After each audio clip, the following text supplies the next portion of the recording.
¿Qué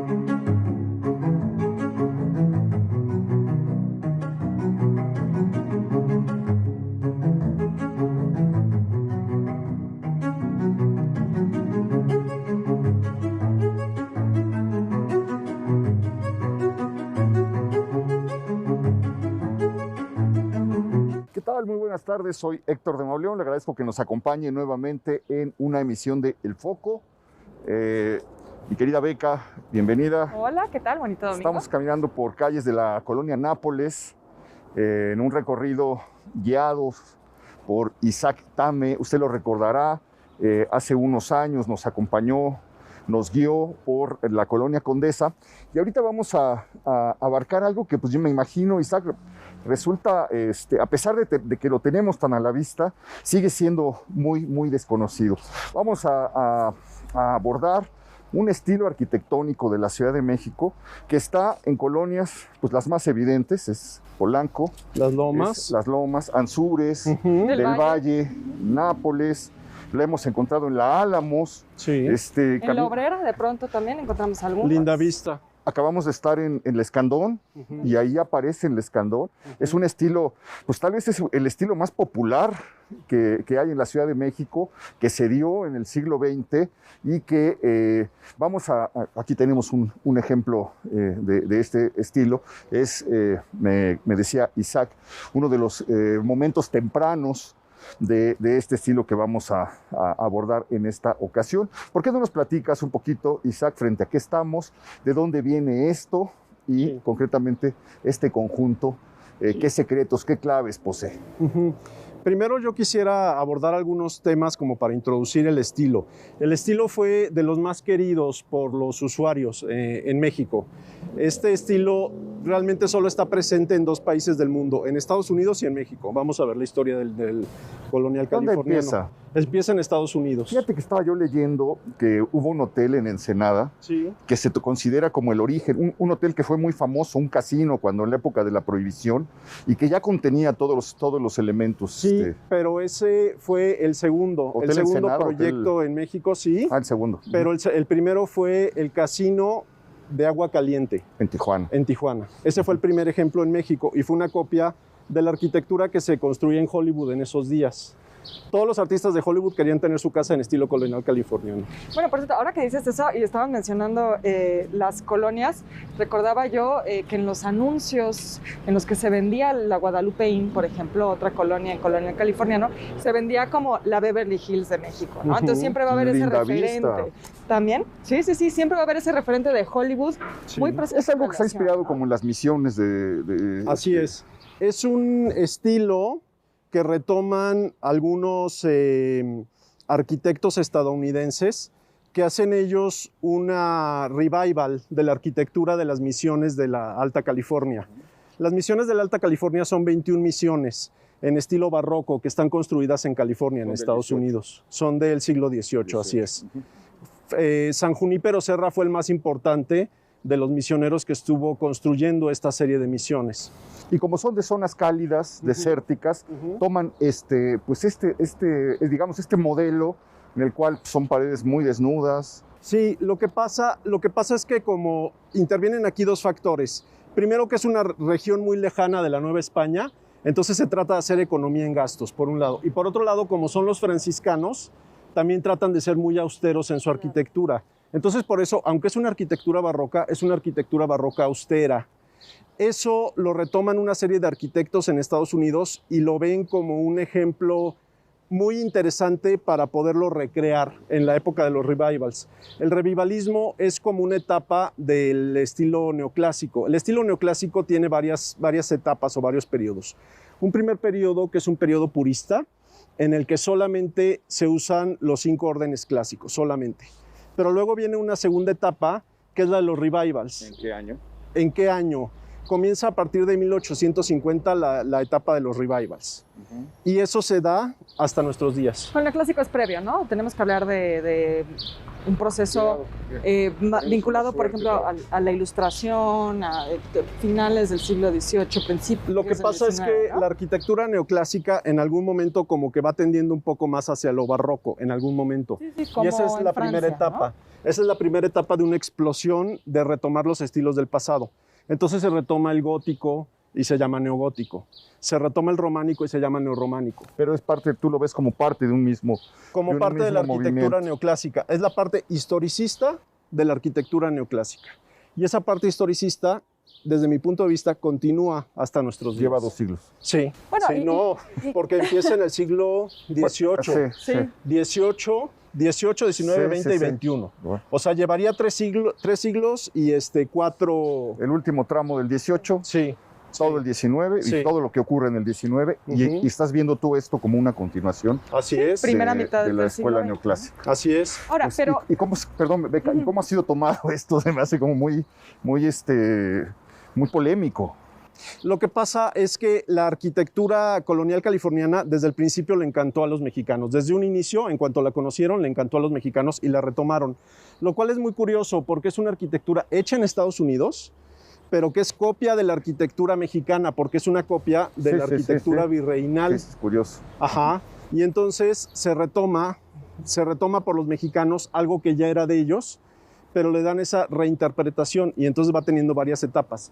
Desde esta primera etapa que es muy austera hasta una etapa que es sumamente barroca, que es como si fuera la catedral de la fachada de la catedral de Zacatecas, Ajá. pero llevado al colonial es lo que californiano. vemos en Polanco y en las lomas. Y aquí vamos a ver ahorita un ejemplo. Un así ejemplo es. de eso. Bueno, vamos a empezar con esto. Perdón, Beca. Sí, no, solo iba a decir que esto que nos comenta Isaac, de cómo los historicismos van a comenzar en el siglo XVIII, van a tener como estos puntos álgidos, ¿no? Como que tenemos que imaginar que como que sube y baja esta moda. Y también tiene mucho que ver con procesos políticos y es muy importante que lo entendamos en ese contexto. Los historicismos en Europa también tienen mucho que ver con un nacionalismo. No hay que olvidar que el siglo XIX va a ser un siglo de mucho fervor nacionalista. Entonces, por ejemplo, los ingleses que toman el neogótico, toman estos estilos del medieval porque sienten que ahí es el periodo histórico en el que se fundamenta su imperio, ¿no? En el que crece el imperio británico o se funda. Lo mismo sucede de este lado del mundo, ¿no? Vamos a ver, no es una cosa que sucede espontáneamente. En Estados Unidos, el tema de buscar referentes locales en su arquitectura tiene mucho que ver con el momento en el que ellos se construyen como potencia mundial o se entienden a sí mismos como potencia mundial. Y va a ser los años 20. ¿Por qué? Porque se dan cuenta que, se perciben a sí mismos como los que llegaron a salvar a Europa de la Primera Guerra Mundial, ¿no? Sin nosotros, Europa se hubiera destruido. Entonces empieza a haber ahí como una especie de orgullo donde se perciben como una potencia equivalente a Europa, que había sido la potencia histórica. Y además tienen un boom económico impresionante en los años 20. Entonces, de pronto, voltear a ver referentes europeos ya no se vuelve como una buena manera de consolidar su identidad nacional, sino que voltean a ver referentes propios y los encuentran en las misiones. Y eso lo vamos a ver en muchos países. ¿Quién es el primer arquitecto mexicano que desarrolla este estilo neocolonial? No creo que esté estudiado y no creo que se sepa, pero todos los arquitectos importantes Pasaron por ahí. de principios del siglo XX, de las primeras décadas del siglo XX, pasaron por allí. ¿No será como una reacción a otro tipo de escuelas? Sí, son varios fenómenos. Es tomar una posición que ellos veían como nacionalista.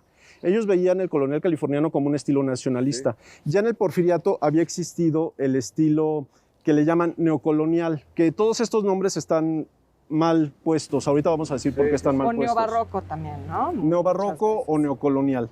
Por ejemplo, el edificio del auditorio el auditorio Justo Sierra, que está junto al Colegio de San Ildefonso, es del Porfiriato. Sí. En el Porfiriato se ven las posibilidades del discurso histórico que se puede tomar con esta arquitectura y el colonial californiano llega a llenar como esa necesidad nacionalista. Perdón, en un momento de la revolución. Pero no hay un neobarroco que se aparta del colonial californiano. Sí, son dos estilos diferentes. La cita más bien viene del virreinato más que de la Alta California. Ahora, hay un edificio que se considera muchas veces como el primer edificio neocolonial, que es el edificio SO3, en el centro histórico de Federico Mariscal. Muchas veces ese es el que se toma como el primero, por ser el que empieza a incorporar el azulejo, estas canteras talladas muy en el estilo barroco, pero así como un primer arquitecto, pues sería complicado. Bueno, mejor vamos a empezar a mostrar los ejemplos, porque si no nos estamos hablando en el vacío. Sí. Este edificio, este conjunto, estuvo formado, me dices, por 6 casas, es de Juan. Ocupaban toda la manzana de los años 20. En los años 20. Ok, aquí vemos una conjunción de elementos que es muy, muy clara, porque sí vemos un asalto de elementos del Art Deco en algo que está en un estilo muy desnudo, no se parece al estilo Polanco, digamos, donde ya los marcos están todos recargados con motivos florales, frutales, lo que gustes y mandes, columnas. Sí. No ha aparecido la columna aquí. ¿En qué momento del colonial californiano nos encontramos? Esta es la primera etapa del colonial californiano, al menos en la Ciudad de México. Y esta es como una copia de cómo se hacía en Beverly Hills en esa época. Ahora, también en Beverly Hills tuvo sus diferentes etapas de sofisticación, y ahí también se fue volviendo cada vez más y más sofisticado. Por ejemplo, está una serie de edificios en San Isidro, California, que son ya completamente barrocos, pero ultra barrocos en su arquitectura, en su ornamentación. Sin embargo, los primeros edificios del colonial californiano en Estados Unidos son muy desnudos, como precisamente. Ok, estamos en los años 20. Uh-huh. ¿Qué pasa en los años 20 en esta colonia? Pues es una colonia que se empieza a desarrollar, tiene 10 años de existencia más o menos. Es muy significativo, lo hemos visto, Beca, cómo a finales del siglo XIX la ciudad llega al viaducto, hasta lo que hoy es viaducto, y pasando el siglo XX se comienza a desbordar y comienza a correr hacia este lado sur a través de dos colonias hermanas, gemelas, que son la del Valle y que es la Nápoles. Entonces estamos hablando de un momento en el cual la colonia Nápoles, formada por antiguos ranchos y haciendas y ladrilleras, ya lo hemos platicado en algún momento, estaba formada básicamente por baldíos, ya lo dijimos, por ladrilleras. Aquí pastaban las vacas, se venían a entrenar los charros. Eran zonas netamente agrícolas. Agrícolas, insurgentes, bueno, y regada por el río Mixcoac, por el río de la Piedad. Insurgentes, pues era un camino de tierra que llevaba hacia San Ángel, casi una brecha. Y entonces se empiezan a abrir estos desarrollos. Pero la traza de las colonias, tanto de la del Valle como de la Nápoles, es de 1908. Es decir, que la traza es del Porfiriato. ¿No? 1906-1908. Sí, pero se les cruza la revolución y pues realmente el desarrollo va a ser. Sí, los deja detenidos. Ya es en los 20s, ya es con, digamos, con el uso del automóvil, como se vuelven accesibles estas colonias para la gente, ya es con el desarrollo del asfalto en los 22, 24, que se empieza a asfaltar el país, no solamente la ciudad, y surge esto. ¿Cómo sería esto en 1920 y tantos? Estaba ya hecho la traza de la colonia, pero la mayor parte eran baldíos y se empezaron a construir los baldíos. Y ese fue un proceso que duró pues como hasta los años 40. ¿Quiénes son los fraccionadores? ¿De la Lama y Basurto también? Sí. Sí, ¿verdad? Sí, por eso el Parque de la Lama se llama Parque de la Lama, ¿no? Bueno, se llamaba. Sí, y Isaac, ¿por qué crees que la Nápoles es el lugar donde podemos identificar algunos de los primeros ejemplos de colonial californiano? ¿Es porque se fracciona en esos años o tiene algo que ver con los fraccionadores, con la gente que compraba estos terrenos? ¿Has podido identificar por qué en la Nápoles encontramos estos ejemplos, digamos, del primer colonial californiano? Es lo que comentaba yo hace ratito. No es específicamente porque fuera por el lugar, sino por un apego del ciudadano mexicano. Al ciudadano mexicano le encantó este estilo y lo pedía. Moderno, ¿le parece? Sí, le parecía moderno, le parecía nacionalista. Familiar y por también, eso ¿no? le gustaba. O sea, me imagino que un edificio funcionalista resultaba una cosa muy disruptiva contra algo que estamos más acostumbrados. Pero además son colonias que surgen en la misma década. Se desarrolla la Condesa, se desarrolla las Lomas, se desarrolla la Nápoles, se desarrolla la del Valle, se desarrolla la Anzures.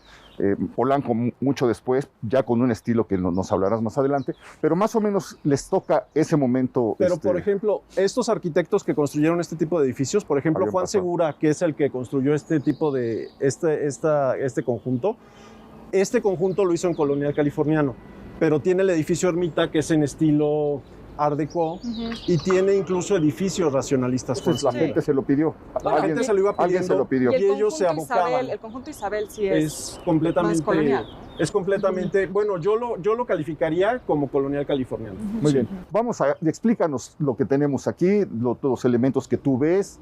Si quieres caminamos hacia la esquina para... Solo quisiera destacar varios elementos Art Deco que se ven en esta fachada, que son las formas como hexagonales que se dan repetidamente y la forma circular. El círculo se repite mucho. El círculo no era algo muy utilizado en la arquitectura colonial, excepto algunos elementos que son más bien esféricos. Ahorita lo vamos a ver en un rato más. Pero estas formas hexagonales y estas formas triangulares son como típicas del Art Deco. Y vemos nosotros en el fierro forjado todos los pequeños diseños Art Deco. Podemos ver, por ejemplo, en esa vitral, Ajá. podemos ver un diseño de unos como flores o soles, no sé qué sean, es estilo Art Deco.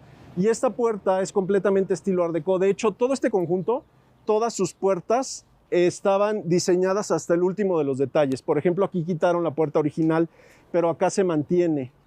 Entonces, Claro, esta era una cochera, ¿no? Sí, esta es una cochera.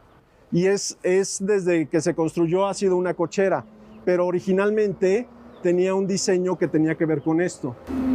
Sí, y bueno, para quienes quizá no estén tan familiarizados, el Art Deco lo vamos a reconocer siempre por esta geometría total, ¿no? El círculo es un círculo perfecto, ¿no? Sí. Hay líneas rectas. No es tan orgánico como vamos a ver después en otras casas del Le colonial hizo unas como californiano. torrecillas, es que quería por eso ir para... Pero aquí hay una, mira. Sí, son, no sé bien, supongo como que una son remembranza chimeneas. ¿son chimeneas? Son chimeneas, así es, ajá. No eran como una remembranza de los miradores, ¿no? ¿Verdad? Pues más bien puede se estar en ese podría- estilo, ¿no? Se Puede podría estar en decir ese que estilo, sí. funcionaban incluso como palomares esos nichos, pero son chimeneas. En su origen fueron chimeneas, así es. Ok, estas eran seis casas de este conjunto de los años 20. Se construyó recientemente, ¿verdad, Isaac, un edificio Sí, por ahí del 2000? Para acá, un edificio destruyó, en la década de los 2000, un edificio destruyó una de las casas. Esa es otra cosa que te quería comentar.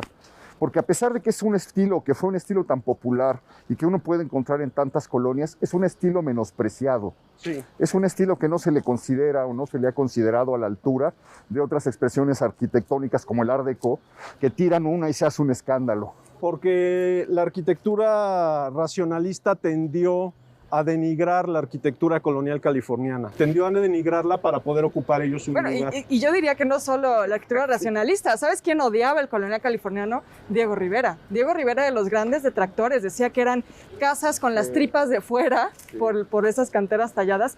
Había esta idea de que la referencia tan virreinal, tan como con dejos españoles, era al final también como poco nacionalista, cuando había ciertos grupos que buscaban pues estas referencias más bien indígenas, ¿no? ¿Existirá un censo de cuántos edificios existen? No, y ¿Cuántas casas? por eso las han ido tirando. Como esa que dijimos que la tiraron, ahí se ve el edificio horripilante moderno que se construyó en los años 2000, verdaderamente horripilante. Era un conjunto magnífico y lo destruyeron al construir esa cosa allí, en medio de la nada. Ajá, dejaron Ese solamente es un problema que tiene toda la Ciudad de México. Toda la Ciudad de México es como una ciudad chimuela, porque tiene altos, Bueno, bajos, aquí lo altos, estamos bajos. viendo atrás, mira. Ujú.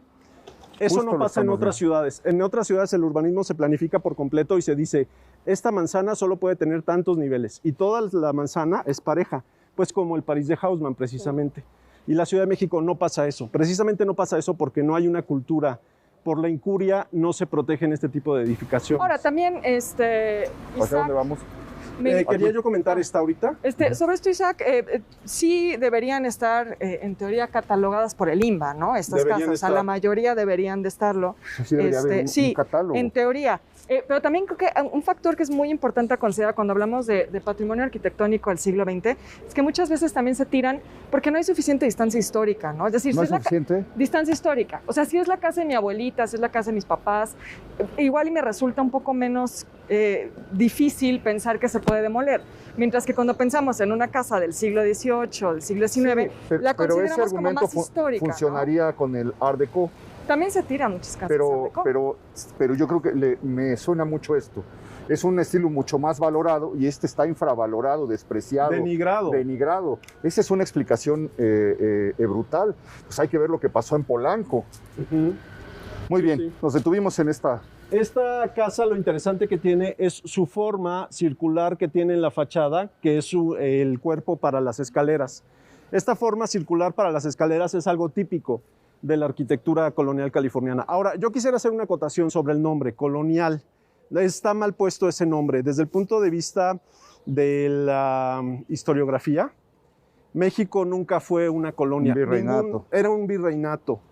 Y eran muy diferentes los virreinatos del Imperio Español de las colonias de todos los demás imperios.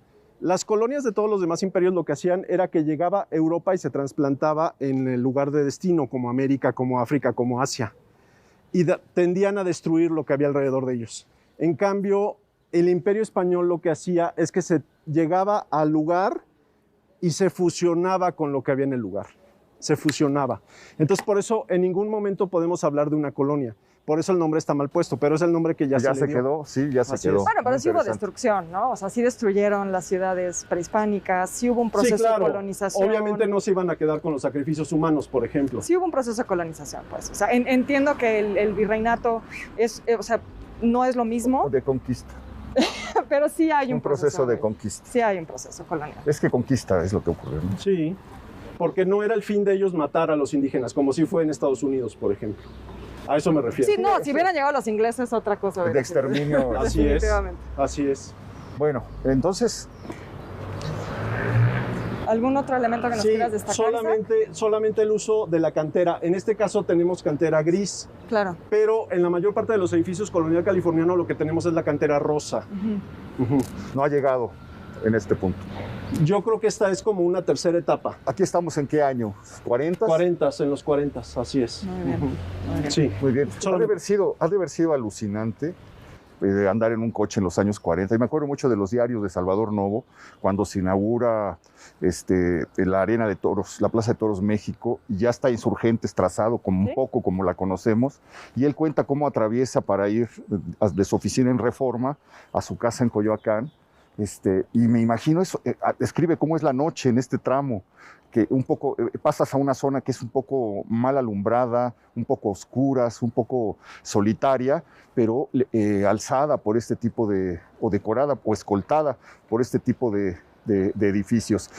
Te debe haber dado de cualquier manera una sensación de modernidad. Por supuesto. Que hemos perdido en lo absoluto. Por supuesto. ¿No? Y una acotación quisiera hacer aquí sobre el tema de Insurgentes. Insurgentes, de hecho, su trazo es del Porfiriato. Y entonces nacía en la glorieta que ahora se llama Glorieta de los Insurgentes. Y tenía como fin llegar a San Ángel. Pero en la época del Porfiriato, lo que estaba planeado para esa gran glorieta era que toda la glorieta estuviera circundada por casas historicistas. Todo iba a estar lleno de casas en estilos historicistas. Quedaron algunas, ¿no? Quedaron como 3 o 4. Como 3 o 4. Pero en realidad... Bueno, vamos a seguir porque nos estamos deteniendo mucho y... Beca. Sí, solo iba a decir que el trazo ya hasta San Ángel, o sea, no se completa hasta el 24, ¿no? O sea, se hace el trazo en el Porfiriato, pero no se construye como tal hasta el 24, y que eso en parte también va a explicar por qué en los años 20 vamos a ver también el boom inmobiliario de esta zona de la ciudad. Insurgentes fue un factor determinante en eso, ¿no? Bueno, en lo que llegamos al siguiente punto de nuestro recorrido, vamos a hacer una pequeña pausa. No se vaya, nos falta todavía muchísimo por ver del estilo neocolonial en la colonia Nápoles.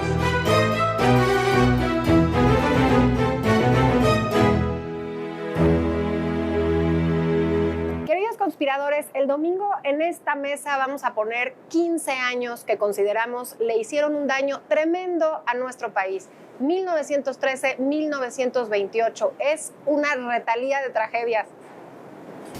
Bueno, ya me atrevo a darles así, como ametralladora a los temas. 1913 a 1928, asesinan al presidente Madero, estalla la Revolución Mexicana, se promulga la Constitución de 1917, asesinan en 1920 al presidente Carranza, asesinan a Pancho Villa en el 23 y en el 28 en el 27 la rebelión cristera, en el 28 asesinan al tercer presidente mexicano en 15 años. Este es el resumen, no se lo pierdan porque fueron los 15 años que conmovieron a México.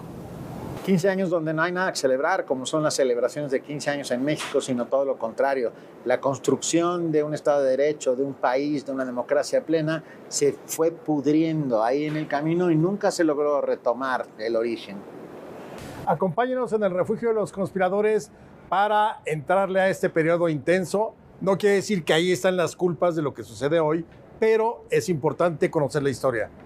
ADN 40, domingo 18 horas, el refugio de los conspiradores.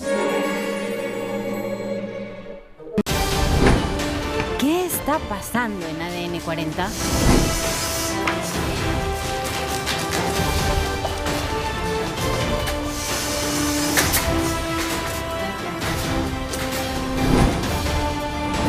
Mantente conmigo. Aquí tú eres parte del cambio.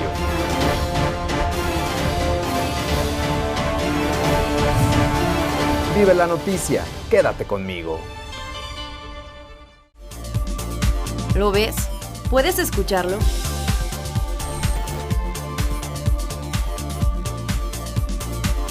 Muy pronto, ADN 40, infórmate conmigo.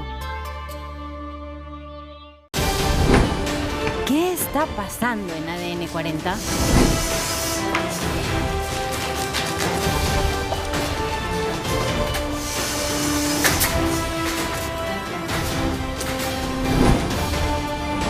Mantente conmigo. Aquí tú eres parte del cambio.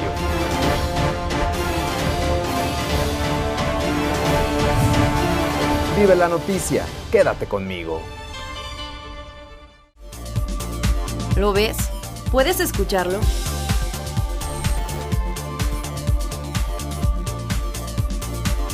Muy pronto, ADN 40, infórmate conmigo. ¿Qué está pasando en ADN 40?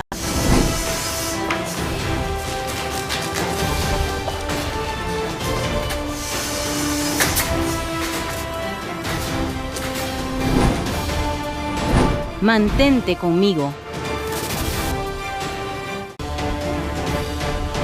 Aquí tú eres parte del cambio.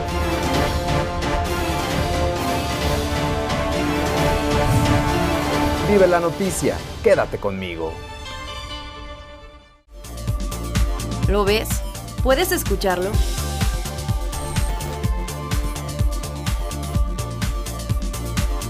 Muy pronto, ADN 40, infórmate conmigo.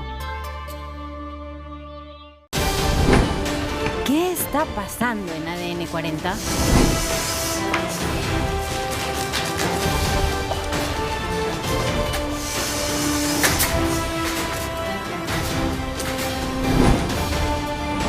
Mantente conmigo. Aquí tú eres parte del cambio.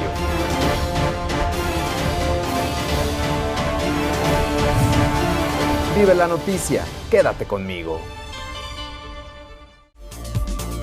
¿Lo ves? ¿Puedes escucharlo?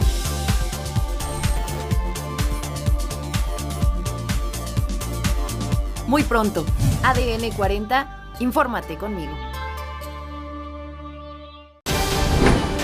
¿Qué está pasando en ADN 40?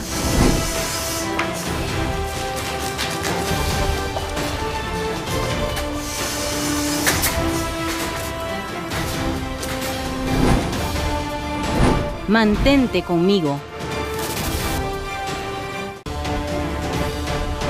Aquí tú eres parte del cambio.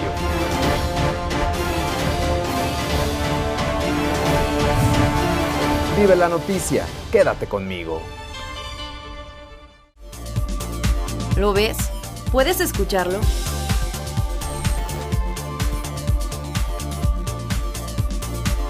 Muy pronto, ADN 40, infórmate conmigo. ¿Qué está pasando en ADN 40?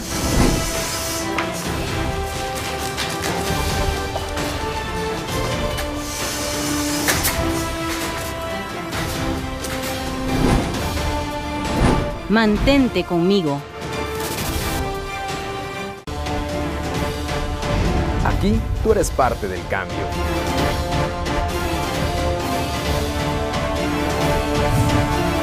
Vive la noticia, quédate conmigo.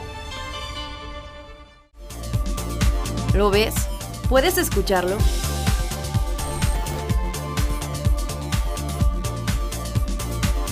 Muy pronto, ADN 40, infórmate conmigo. ¿Qué está pasando en ADN 40?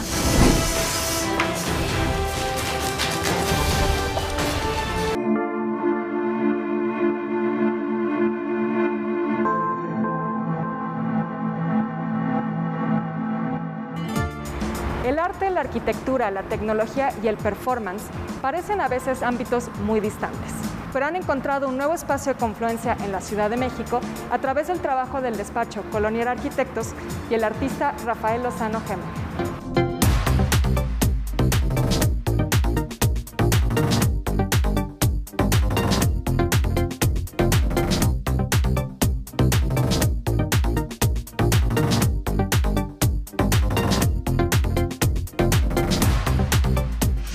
Tu trabajo siempre explora la intersección entre arquitectura y arte, y yo te preguntaría por qué llevar eso al espacio público. Sobre todo porque en el espacio público la gente no tiene intermediarios, no hay galerías, no hay curadores, no hay como una especie de sensación de que estás en un momento didáctico, pedagógico. Te encuentras con algo y te sorprende, entonces como que forma parte de la ciudad y puedes de alguna forma surtir efecto en un grupo de gentes mucho más amplio que si trabajas adentro de un museo.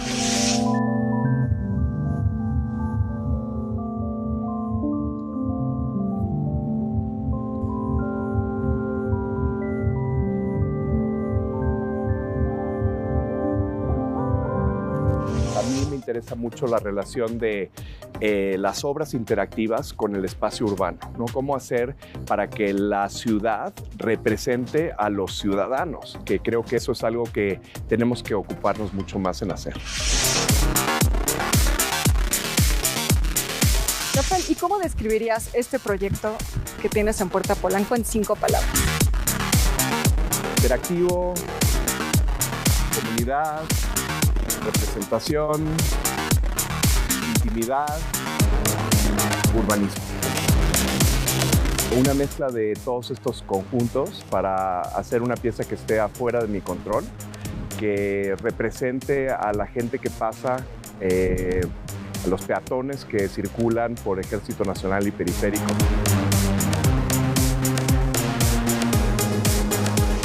Haciendo que las gentes sean del tamaño de los edificios. De alguna forma eso es lo que intenta hacer la obra.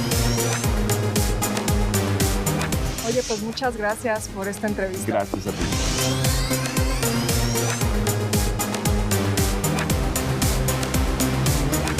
Puerta Polanco se encuentra en la esquina de Manuel Ávila Camacho y Ejército Nacional. La estación de metro más cercana es Polanco. Si vienen, no se les olvida traer su cubrebocas y guardar sana distancia.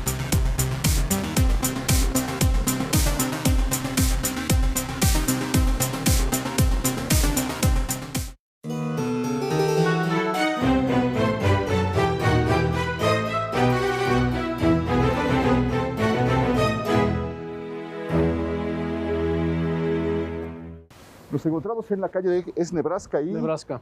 Arkansas, ¿no? Arkansas, esquina con Nebraska, sí.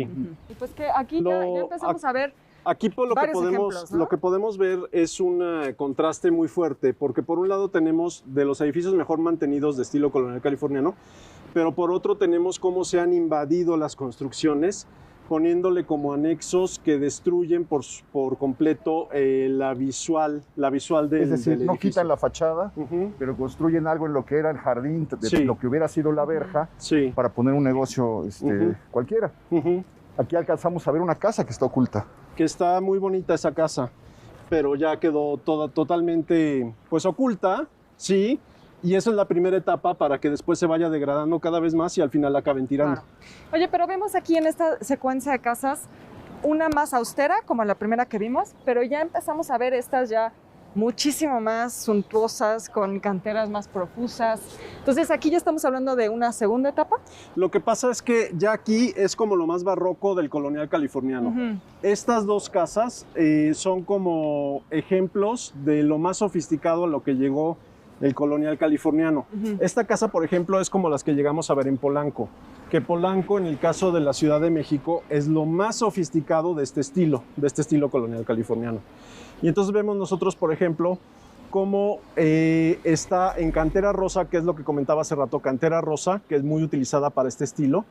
Está la ventana con su balcón, está enmarcado con 2 columnas y las columnas tienen una característica que son esas esferas. Podemos ver en esta ventana cómo está resguardada por 2 columnas. Cada columna tiene esos diseños en rombo y adentro una esfera. Ese diseño como de la esfera está enmarcado como en uno de los estilos que se construyó en España, que era como la Universidad de Salamanca, que tiene esos adornos de manzanas en la fachada, que es algo muy típico del plateresco. El plateresco es una parte del estilo renacentista. Entonces, el colonial californiano toma elementos del Renacimiento, toma elementos del barroco y toma elementos del ultrabarroco. Estos elementos podríamos decir que son del ultrabarroco por la conjunción. Y sin embargo, decir, aquí estamos ya hablando de algo que surge en los años 40. Sí. Los años 40. Estamos hablando de 15, 20 años después de que vimos la evolución en la calle. Y entonces, en ese caso, ¿qué es lo que sucede? ¿Que se empieza a decorar cada vez más y más y más hasta que llegamos a esto? Como que los dueños van compitiendo entre ellos por quién puede tener la casa más ornamentada y más suntuosa. Okay, sí lo veo. Y así es como se va sofisticando. Y tenemos un ejemplo más aquí que es como de los años 30. Es decir, este ejemplo está intermedio entre el colonial californiano más austero que vimos al principio del conjunto de Juan Segura y esta arquitectura. ¿Cuáles son los arquitectos que tú has ubicado o identificado que trabajaron este estilo en la Nápoles? Juan Segura tenemos ya. Sí, la verdad es que yo no he hecho como un catálogo de arquitectos que trabajaron específicamente aquí. Lo que sí les puedo decir es que todos los principales arquitectos que estuvieron activos en la Ciudad de México desde los años 20 hasta los años 40, incluso hasta los años 50, todos los grandes arquitectos hicieron al menos un proyecto en estilo colonial. Y ahí encontramos... ¿Pani le entró al estilo neocolonial? Según yo no, Pani era ¿verdad? totalmente es que yo funcionalista. Creo que fue una reacción... Pero Serrano sí, Serrano hizo Francisco algunos, Serrano hizo. Pasaje Polanco, entre otros. Sí.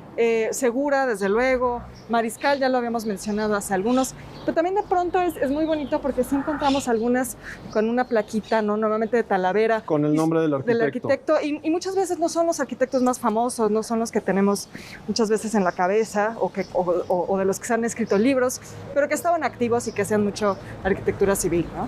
Ahora, esta arquitectura tuvo una gran repercusión económica incluso, porque para hacer esta arquitectura se necesitaba todo un ejército de labradores de piedra, por ejemplo, para labrar la cantera. Fíjate, para hacer yo te iba a todos preguntar los detalles. eso, si era con moldes o si lo hacían tallado en piedra. a mano. Lo original es hacerlo en piedra y hacerlo tallado a mano en piedra. Eso es lo original. ¿Y después, de dónde venía? ¿De qué canteras? La cantera rosa, Zacatecas, ¿no? La cantera rosa es de Zacatecas y la Bajío, cantera ¿no? gris es de Portoluca, por Chiluca. Ajá, donde se seguía haciendo. Sí, pero la desde rosa época es virreinal. Guanajuato, León, Zacatecas, es el Bajío. Sí. Ajá. Sí. Ahora, no es que la trajeran desde allá, bueno, desde allá traían la piedra, pero los canteros se ubicaban en las afueras de la ciudad para hacer estos proyectos. Como ocurría desde la época virreinal. Sí. Debe ser incluso en las mismas poblaciones, en las mismas localidades. Ahora, en la última etapa, lo que ya se empieza a hacer es que se empieza a hacer en efecto con moldes de fibra de vidrio y se hace la forma en concreto. ¿Y se pinta o de rosa o cómo? A veces lo pintaban y a veces... ¿Ahí de qué año estamos hablando? Ya de los años 40 y ya los últimos resabios del colonial californiano que se da hasta los años 50. ¿Se va disolviendo a principios de los años 50? Sí, perdura hasta los años 50. La gente sigue teniendo ganas de este estilo, pero los arquitectos como que ya no están dispuestos a seguir construyendo en este estilo, por lo que habíamos comentado, porque existía como una denigración al estilo. Bueno, y también, esto es algo que incluso Ramírez Vázquez llegó a criticar, ¿no? Que de pronto el funcionalismo parecía ser el único estilo posible, ¿no? Exacto, y esa era la visión de ellos, ¿eh? La visión de estos arquitectos de Mario Pani y de, por ejemplo, uno que fue mi maestro, que se llamó Mauricio Gómez Mayorga, su visión era que el funcionalismo era la única arquitectura posible, el racionalismo era la única arquitectura posible. Sí. Oye, lo que decían es, las arquitecturas del pasado ya se fueron y ya nunca más van a regresar. Claro. Eso es lo que ellos decían. Okay. Oye, dos cosas que es que no lo había pensado, no me había caído el 20. Estamos caminando por casas, por calles, pobladas con casas de un estilo que surge en la Alta California, en los Estados Unidos, en una colonia que nombran con calles de Estados Unidos. Con calles de Estados Unidos. ¿Qué nos está así diciendo la ciudad cuando se da esta conjunción? Pues seguramente eso. Yo no estoy al tanto de la historia del por qué el nombre de la colonia y los nombres de las calles, pero seguramente tiene que ver con eso, con que la gente aspiraba a vivir como vivían los mejores de la clase media en Estados Unidos, en estos tipos de casas colonial californianas. Seguramente nos está diciendo eso. Oye, Saki, algunas cosas que quería preguntarte de esas casas que vimos, es que aparecen ya ahí algunos elementos como la talavera. Sí. Aparecen también heráldicas. Sí, como el león que estaba en un escudo aquí. ¿Y qué sucedía en esos casos? ¿Eran las familias que con su apellido lo ponían en el escudo, le ponían el escudo de su familia en la casa, así es. Muy bien, ¿y lo de la talavera en qué momento aparece? La talavera viene desde la época del Porfiriato, con la arquitectura neocolonial, mal llamada neocolonial. Desde entonces empezó a utilizar la talavera y llega un momento en el que estaban corriendo por dos vías diferentes, el colonial californiano y el neocolonial, pero llega un momento en el que se juntan casi al final, de los años 40 y 50, se juntan el neocolonial con el colonial californiano. Entonces estamos hablando de que desde ese momento muy austero que vimos al principio, ya aparece ya había ejemplos, sí. Okay. Ya había ejemplos, sí. Vale. Ya podía haber ejemplos. ¿Para dónde seguimos? Para acá, nada más vamos a ver una casita que está aquí. Ok.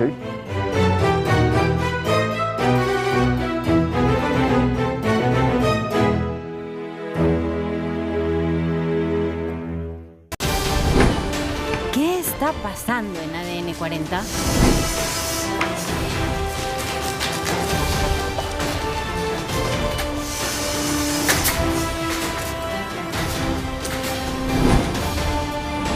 Mantente conmigo. Aquí tú eres parte del cambio.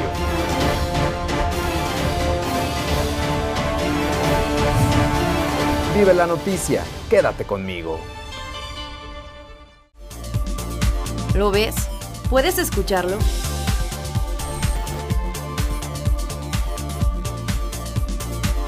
Muy pronto, ADN 40. Infórmate conmigo.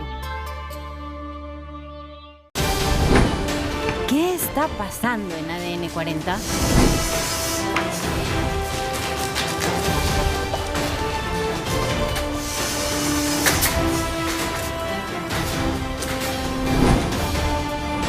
Mantente conmigo. Aquí tú eres parte del cambio.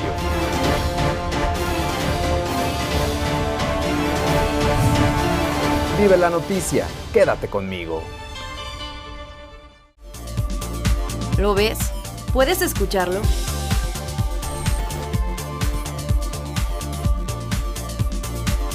Muy pronto, ADN 40, infórmate conmigo.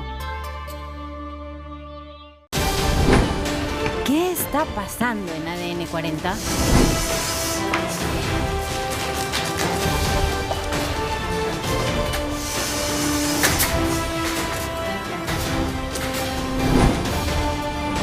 Mantente conmigo. Aquí tú eres parte del cambio.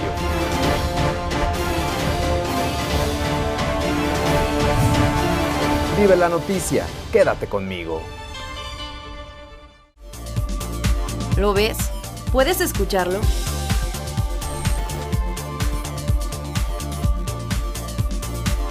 Muy pronto, ADN 40. Infórmate conmigo. ¿Qué está pasando en ADN 40?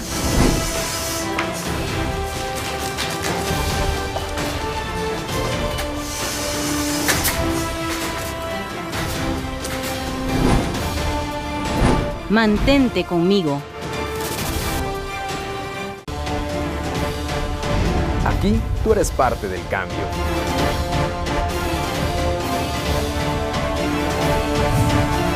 Vive la noticia, quédate conmigo. ¿Lo ves? ¿Puedes escucharlo?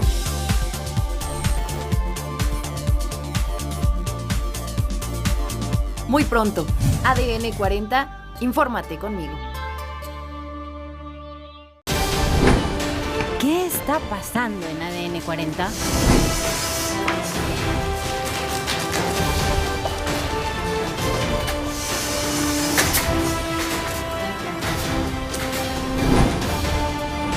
Mantente conmigo. Aquí tú eres parte del cambio.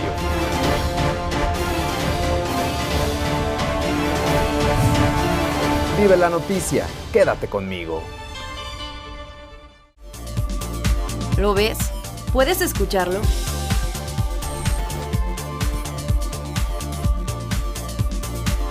Muy pronto, ADN 40, infórmate conmigo. ¿Qué está pasando en ADN 40?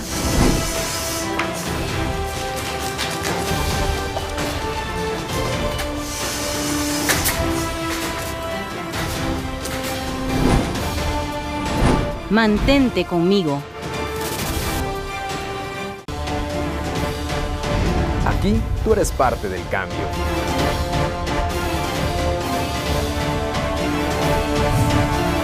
Vive la noticia, quédate conmigo. ¿Lo ves? ¿Puedes escucharlo?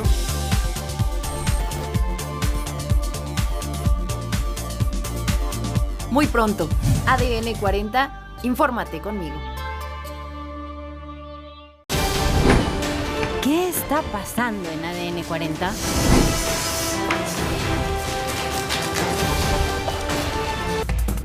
No necesitaba a Sergio Ramos porque ya tenía muy buenos centrales. En los Olímpicos que también. Sí, no. En la selección argentina pasa algo similar. ¿Cómo les va? Muy buenas tardes a todos. Bienvenidos a un episodio más de La Quiniela. Señor Víctor Rivera, ¿cómo le va? Muy bien, Álvaro, muchas gracias. Gracias por estar con nosotros aquí en La Quiniela. ¿Quién va a ganar? Mis poderosísimas Águilas del América van a estar ahí. Todos los viernes no se pierdan La Quiniela. Hay que aguantar a este señor, pero ni modo.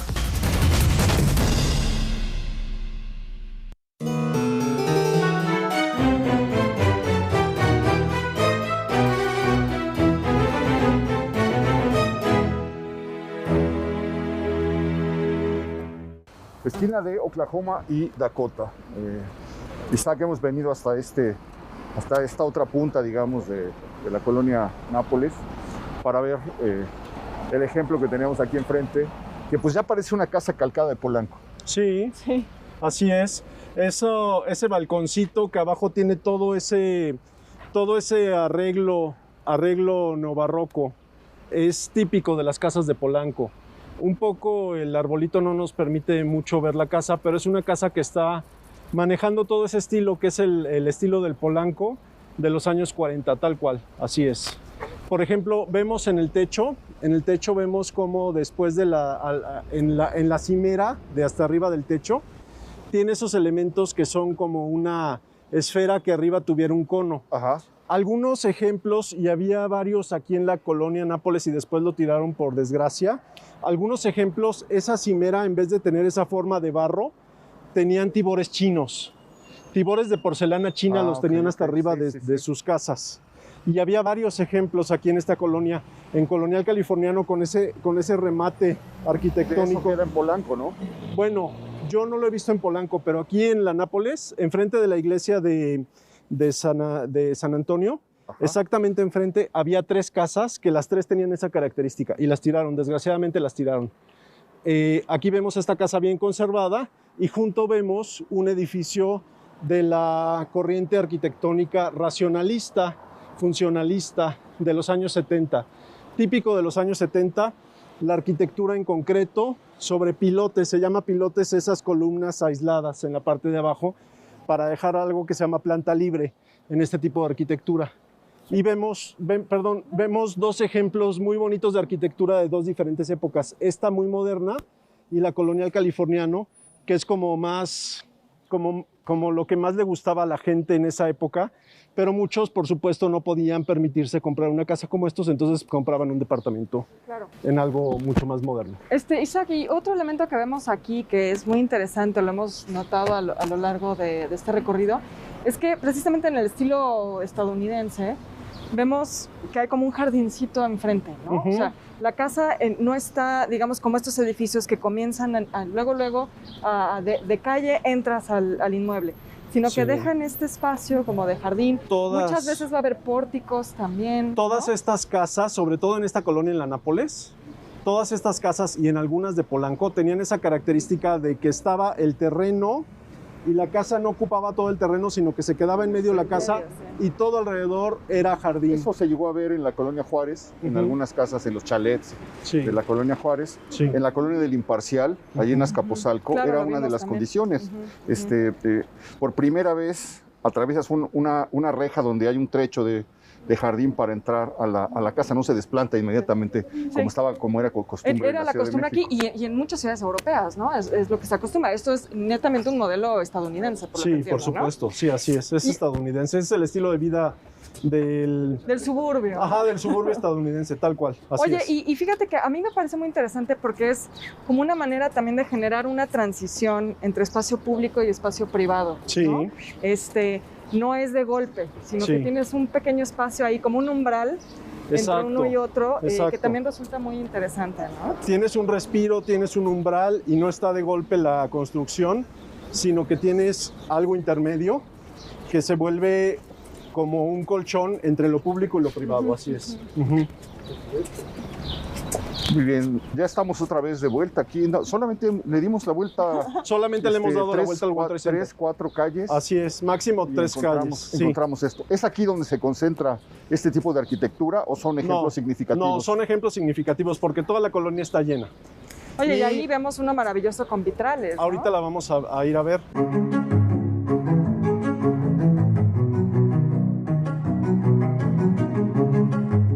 Caminamos ahora por Minnesota y Dakota y encontramos otro ejemplo, casi como empotrado ya en una serie de construcciones, o más bien las construcciones empotrándolo y cercándola. Sí. Construcciones asfixiándola. Modernas. Así es. Esa es la palabra exacta. ¿Y qué vemos aquí? Bueno, los vitrales inmediatamente llaman la atención. Vemos la fuente. ¿Qué nos puedes decir de esta casa? Esta casa en estilo colonial californiano es como uno de los últimos ejemplos de cómo se dio este estilo. Esta casa es ya como de los años 50. Okay. Es cuando ya va como de salida el estilo colonial californiano. Y ese uso de los vitrales fue algo muy típico de esa época, bueno, de todo el estilo colonial californiano, el uso de vitrales. Generalmente es el cuerpo donde están las escaleras de la casa, donde se ubican los vitrales y la fuente de cerámica. Eso es también algo típico de la arquitectura neocolonial y de la arquitectura colonial californiana. De hecho, esos mosaicos, esos azulejos, provienen de la arquitectura neocolonial y se incorporan a la arquitectura colonial californiana. Órale, qué padre. Con una escena, yo no había visto eso, ¿verdad? Costumbristas, totalmente y fíjate, costumbristas. Esto que dices que ya es más hacia los años 50 es interesante porque estos vitrales son como muy modernos, ¿no? Sí, o sea, por supuesto. Casi abstractos de pronto, son nopales, se adivinan las formas, pero sí realmente es de una modernidad que ya no veríamos tanto en estas casas, ¿no?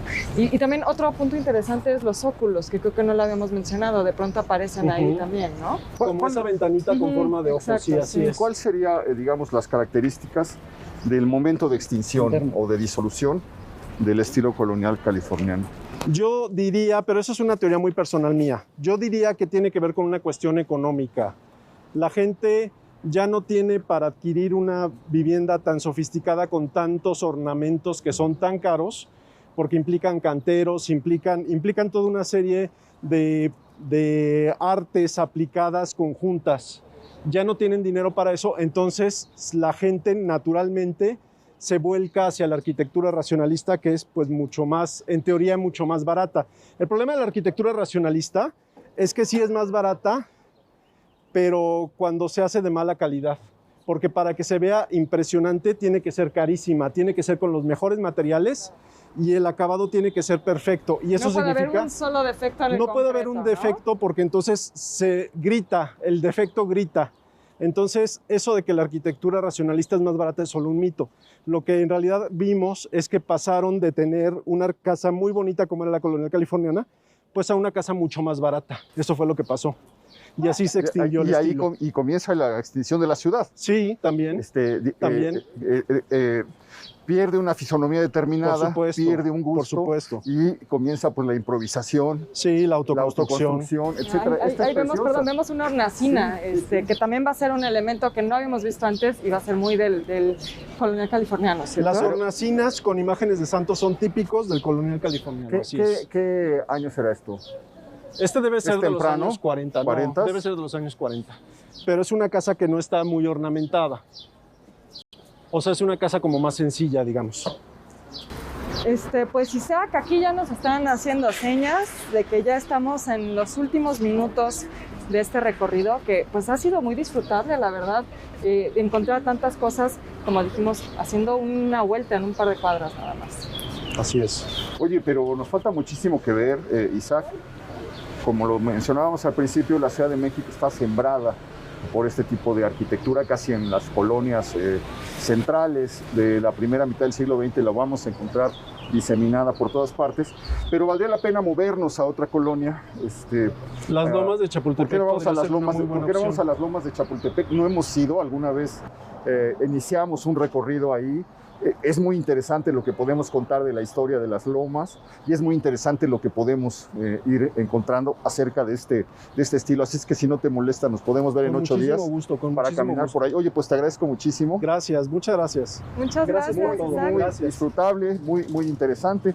Espero que lo haya disfrutado usted también, este recorrido sorprendente, de un estilo menospreciado, que sin embargo nos sale al paso en todas partes. Vamos a seguirlo buscando la siguiente semana si usted nos acompaña. Beca, muchísimas gracias. Muchas gracias. Gracias de nuevo. Gracias. Sígasela pasando bien. Nos vemos la próxima semana, ya lo sabe usted, aquí en El Foco.